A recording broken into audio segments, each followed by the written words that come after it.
Hola a todos, espero se encuentren muy bien. Vamos a ver en este tema sobre los derechos humanos. La clase pasada, la clase anterior, ¿se acuerdan que estábamos viendo lo que era ese debate entre feminismo, ese debate de la teoría del feminismo con los derechos humanos, cómo había varias cosas que necesitábamos conocer para poder entablar pues realmente lo que es un buen diálogo. En esta clase vamos a ver lo que es la perspectiva de género, ¿ok? Para que nos vaya quedando claro. Bueno, eh, esto ya lo habíamos visto en clases anteriores, en el documento también de los conceptos, sobre cómo cuando nosotros nacemos ya venimos con una serie de etiquetas culturales que debemos cumplir, ¿ok? Las cuales están basadas en la apariencia física de los genitales. Así es que cuando nos reciben en el mundo, pues ya dependiendo de esa apariencia física, ya nos otorgan un género. Este se le llama sexo asignado al nacer. Recuerden el documento que leíamos. Si la apariencia remite a una vagina, entonces se dirá que es una niña. Si se observa que es un pene, entonces se dirá que es un varón. En este momento comenzará a construirse un comportamiento que se deberá cumplir, sin más, o sea, sin siquiera poner signo de interrogación a todo aquello que nos invitan o nos están, no, ni siquiera nos invitan, nos están otorgando al nacer como una obligación. Este comportamiento, ya sea como mujer o como hombre, se le denomina género. Y al comportamiento diferenciado entre cada género se le llama rol de género, ¿ok? Cuando nosotros tenemos un comportamiento designado por los genitales al momento de nacer, a ese le llamamos género. A la diferenciación del comportamiento entre género hombre, género mujer, a eso le llamamos rol de género. Entonces, aquí las personas aprenden a identificarse con uno de los dos géneros que se muestran como únicos. De aquí la importancia de esta perspectiva de género porque te da una notoria diferencia o una perspectiva diferente a lo que venimos nosotros viviendo. La persona aprende a identificarse. Entonces, se nos muestran dos posibilidades como únicas y aquí es lo que el rol de género eh, o el género que se nos asignó al nacer, pues nos remite a no abrir campo a otras posibilidades. La perspectiva de género es un método analítico, o sea, analizamos y vemos en ese reconocimiento de las diferencias e inequidades entre mujeres y hombres y cómo socialmente se va construyendo. Por eso, como socialmente se va construyendo, por eso es diferente en las diversas regiones. Y como es diferente, en ocasiones es tan notoria la diferencia que la inequidad y la desigualdad de un género hacia otro, pues es a veces pues, realmente extremo, es realmente a veces grotesco el hecho de cómo se percibe la diferencia entre género. Y aquí hay muchos ejemplos que nosotros podemos tomar de las diferentes culturas.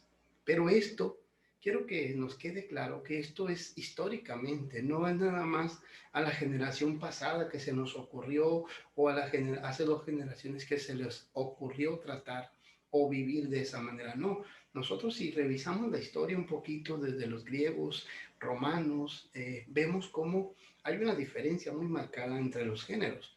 Y de hecho, esa inequidad, esa desigualdad tan grande, pues fue poco a poco aminorándose. Si hoy nos escandalizamos por ese trato que se les está dando, imagínense cómo era en aquel tiempo. Si hoy es muy pesada la diferencia, es muy marcada la diferencia, imagínense siglos atrás. Claro que no vamos nosotros a defender ni tampoco a dejarnos llevar por una falacia ad antiquitatem para poder defender que antes era mejor que ahora o ad novitatem que ahora es mejor que antes, ¿ok? Aquí simplemente vamos a analizar, por eso la perspectiva de género es un método analítico.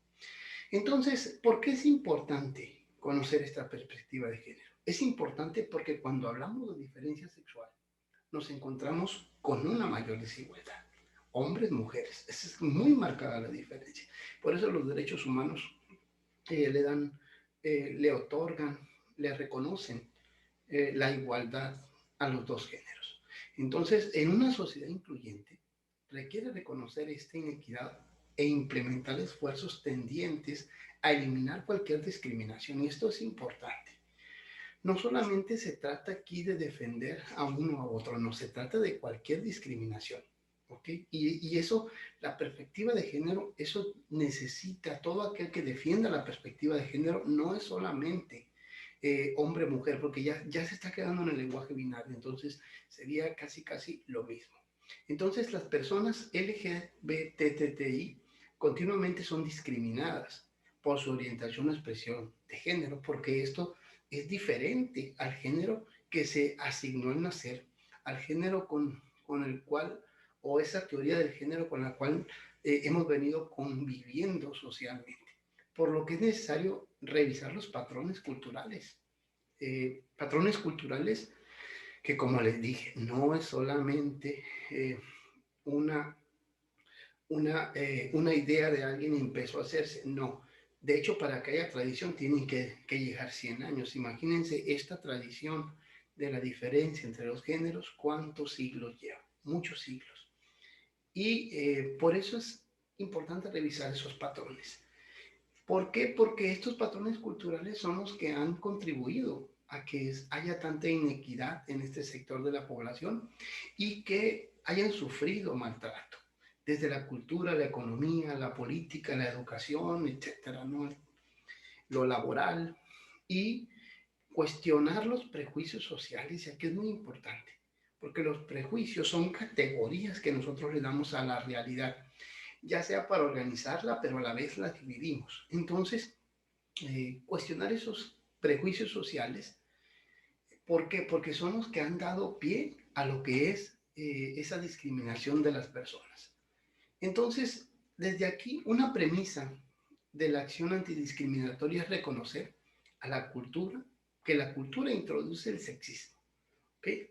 Todos nosotros nacemos en una cultura que esa cultura ha introducido el sexismo en nuestra manera de comportarnos. Y la discriminación en función del sexo mediante el género.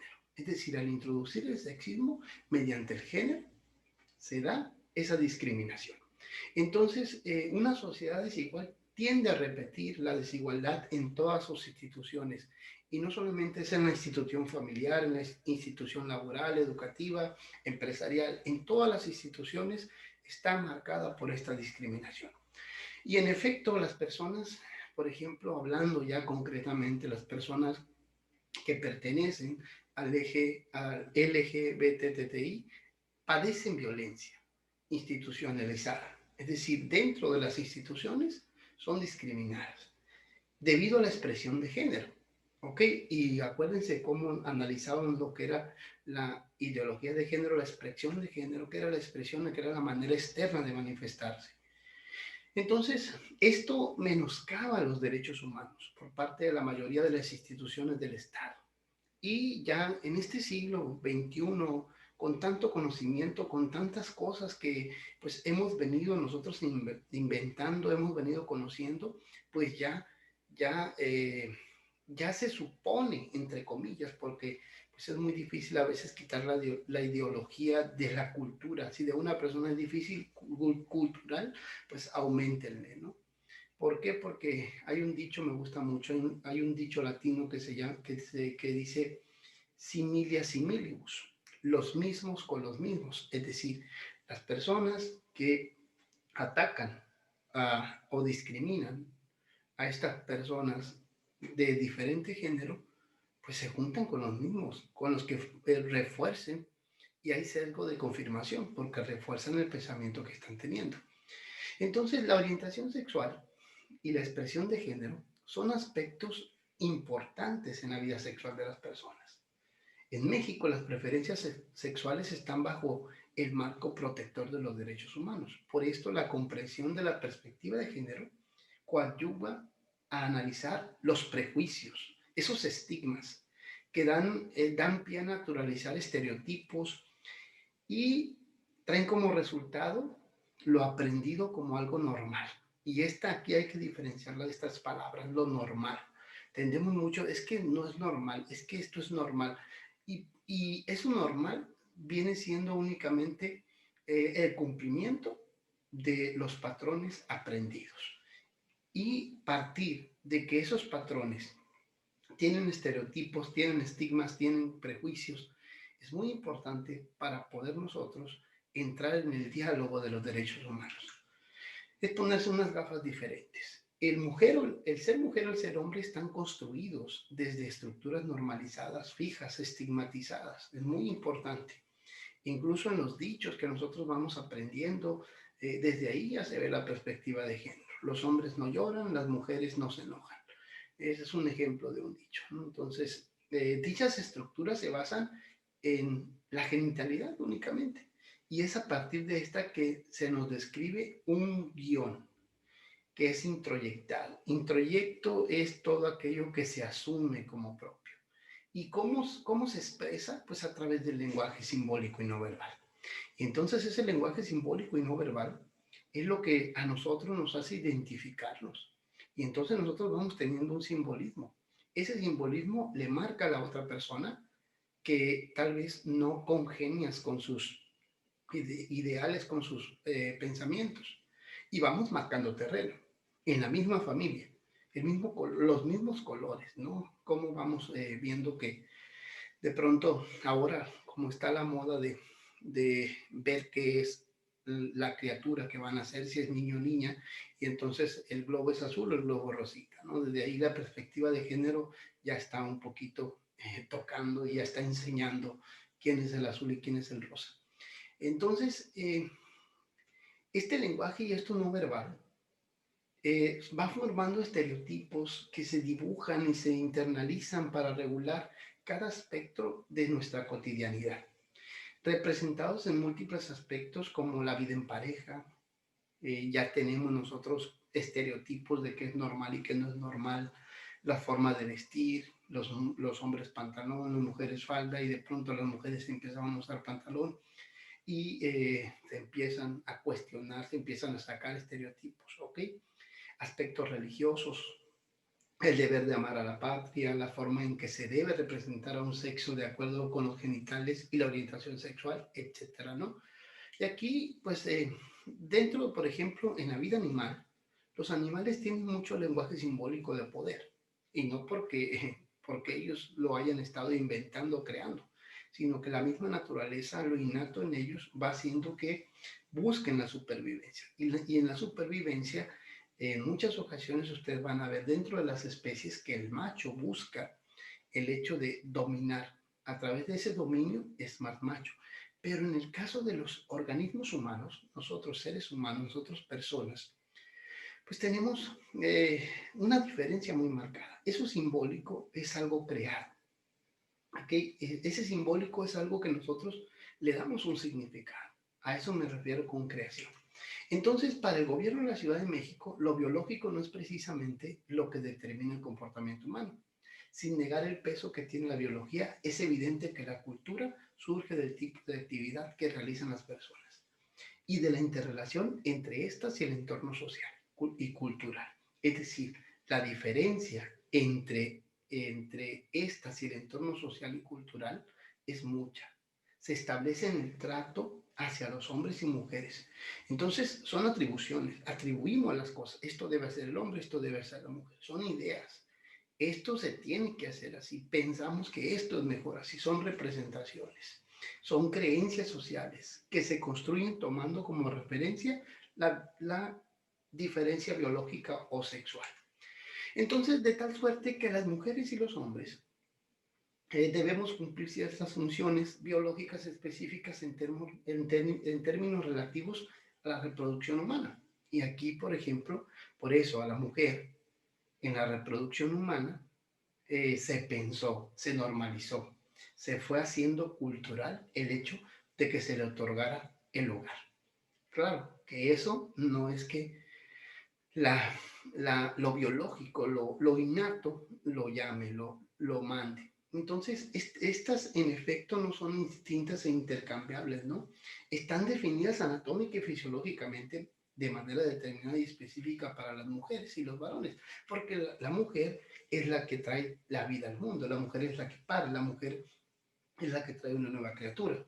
Y los varones, pues empieza a ser una representación muy clara, ¿no? Ahí y evidente de la diferencia física de los cuerpos. Entonces ahí, desde esa diferencia física de los cuerpos, empezamos a tener pues ideas, representaciones, creencias de lo normal, lo que debe ser.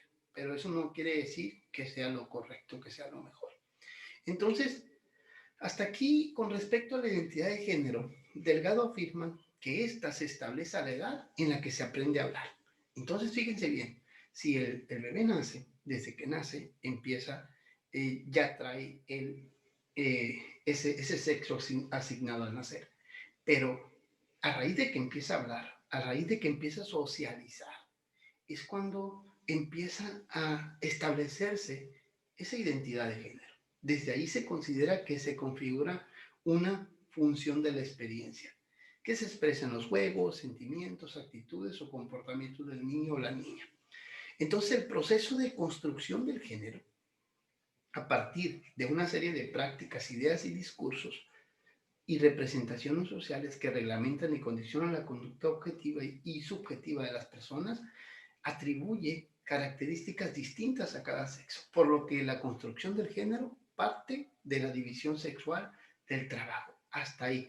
Desde, cuando se empieza a socializar, empezamos a construir la identidad de género, pero de ahí se empieza a sacar una serie de reglas que condicionan la conducta objetiva y subjetiva de las personas. Objetiva porque no sabemos si realmente eso es lo que es mejor para la persona, sino porque es una regla que se pide, entonces se quita la conducta objetiva. Entonces, Delgado afirma que las actividades de las mujeres fueron ligadas a la función biológica reproductiva.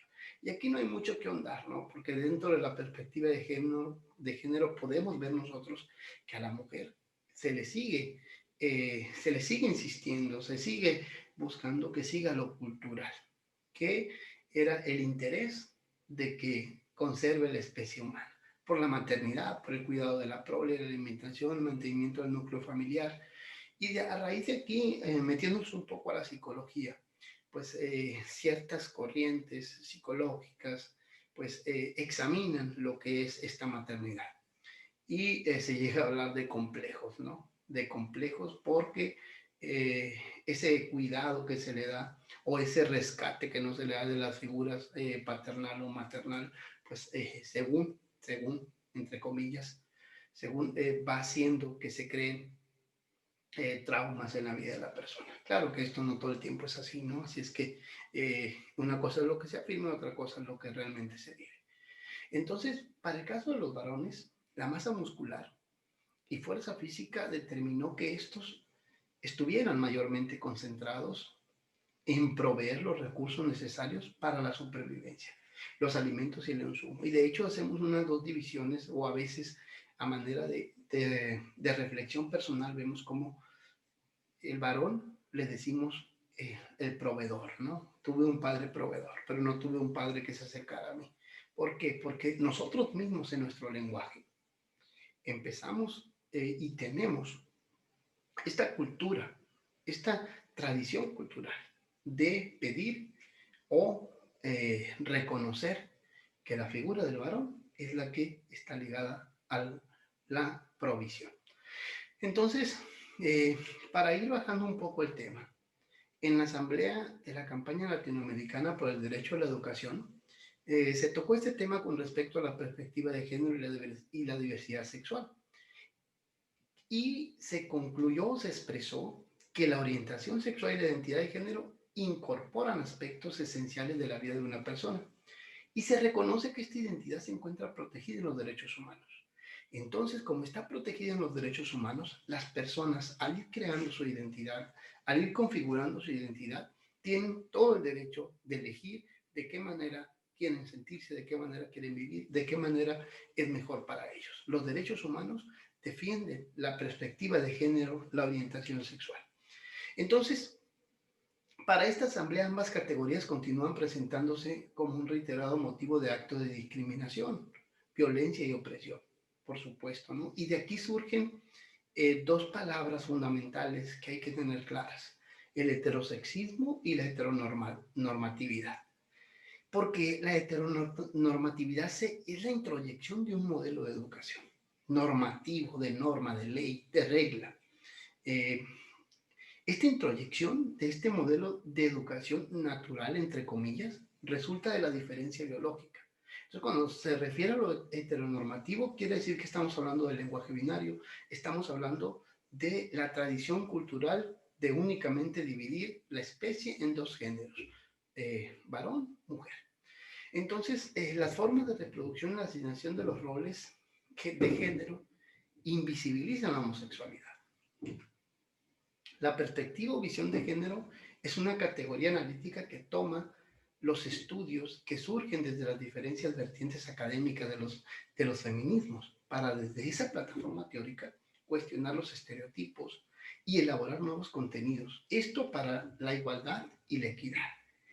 Incluir dicha perspectiva cuando haya descripciones con respecto a las mujeres, varones o colectivos LGBTI, lesbianas, gay, bisexuales, transgéneros, transexuales, transvestis e intersexuales, pues es muy importante para lograr esa igualdad y esa inequidad. Considerado el sexismo y el patriarcado son dos términos que debemos comprender si queremos entender para qué sirve y qué es la perspectiva de género. ¿Qué es el patriarcado? El patriarcado es la forma de organización social específica que se basa en la dominación de unos varones con ejercicio de poder sobre mujeres, niñas, niños y adolescentes. También sobre otros varones menos jerarquizados de la misma comunidad. Entonces, el patriarcado, y aquí quiero que quede muy claro, porque el patriarcado no es algo que surge del siglo pasado. El patriarcado siempre ha estado a través de la historia. Entonces, ustedes pueden ver la historia de Egipto, la historia de los griegos, de los romanos, cómo ellos también era patriarcal. Es decir, el varón era el fuerte, era el que salía a la guerra, era el que se encargaba de la casa, era el que dominaba, era el que tenía derecho a tener las mujeres que pudiera. Entonces, el sexismo es la forma de jerarquizar las diferencias entre el varón y la mujer. Y aquí se le otorga en ese sexismo la superioridad a lo masculino. Y de hecho, en muchas ocasiones van a escuchar o se escuchaba cómo se refería a la mujer como el sexo débil. Pero ya pronto dicen, ¿sabes qué? Pues no es el sexo débil, es el sexo fuerte. Entonces, esta discriminación lleva consigo prejuicios. Otra vez volvemos a los prejuicios. Y aquí hay que analizar, hay que tener muy en claro, necesitas ponerte otras gafas, porque tenemos muchos prejuicios. No es que no tomes una u otra dirección. Necesitas establecer primero un análisis de las cosas que vivimos, de las cosas que pensamos, las que culturalmente hemos aprendido, cuál de ellas son estereotipos, cuáles de ellas son prejuicios, cuáles de ellas llevan a la discriminación. Entonces, cuando hablamos de superioridad naturalizada, privilegios que dan el poder de acción y decisión a los varones, pues es muy marcado dentro de nuestra cultura, ¿no? Entonces, en conclusión, la perspectiva de género es una opción política, ¿ok? Para develar la posición de desigualdad y subordinación de las mujeres en relación con los varones. Pero también permite ver y denunciar los modos de construir y pensar las identidades sexuales desde una concepción de heterosexualidad normativa y obligatoria que excluye. Entonces aquí los derechos humanos buscan que al conocer la perspectiva de género, todos nosotros seamos incluyentes. En ese ser incluyente significa nos respetemos unos a otros, que sepamos convivir y que además sepamos aprender a tener nuevas posiciones filosóficas de vida. Es decir, todas aquellas cuestiones que son prejuicios, que son estereotipos, que son estigmas, hay que irlas poco a poco eliminando y aprendiendo que toda persona tiene derecho a estar, a su dignidad, tiene derecho a su libertad. Bueno, hasta aquí el video, espero les guste. Vamos continuando la próxima sesión, la próxima clase. Vamos a ver, ojalá y sea muy nutritiva, porque vamos a tratar de ver lo que es una construcción nueva de la masculinidad.